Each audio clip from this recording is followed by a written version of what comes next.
Test ও টি-20-র পর one day cricket থেকেও অবসর নেয়ার কথা জানালেন সাকিব আল হাসান। আগামী বছর পাকিস্তানের মাটিতে চ্যাম্পিয়ন্স ট্রফি খেলে ওয়ানডে ক্রিকেট থেকেও বিদায় নিতে চান তিনি। ভারতের বিপক্ষে কানপুর টেস্টের আগে বৃহস্পতিবার প্রেস কনফারেন্সে সাকিব বলেন, আমার মনে হয় টি-20-তে আমি আমার শেষ ম্যাচ খেলে ফেলেছি।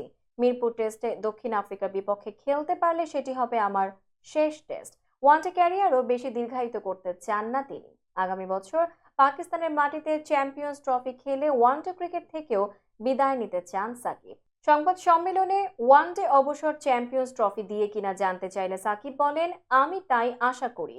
তো আর হয়তো 9টা ওয়ানডে। সাকিব নিজের ক্যারিয়ার শেষের ইঙ্গিতটা দিয়ে রেখেছিলেন অনেকদিন আগেই।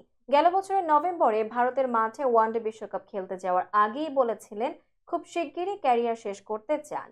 এবার কানপুর টেস্টের আগে সেই ঘোষণাই চলে এলো। চলতি বছর জুনে টি-20 বিশ্বকাপেই আন্তর্জাতিক ক্যারিয়ারের শেষ টি-20 খেলে ফেলেছেন সাকিব। সম্প্রতি চোট ও পারফরমেন্স নিয়ে নানামুখী প্রশ্ন উঠছিল। সেই সঙ্গে রাজনৈতিক পট পরিবর্তনে একরকম কোণঠাসা অবস্থায় রয়েছেন সাকিব। গত 5 আগস্ট ছাত্র জনতার আন্দোলনে আওয়ামী লীগ সরকারের পতনের পর গত জাতীয় নির্বাচনে এমপি হওয়া সাকিবকে একটি হত্যা মামলাতেও আসামি করা হয়েছে। এছাড়া শেয়ার বাজারে কারসাজির অভিযোগে সম্প্রতি তাকে 50 লাখ টাকা জরিমানাও করা হয়েছে।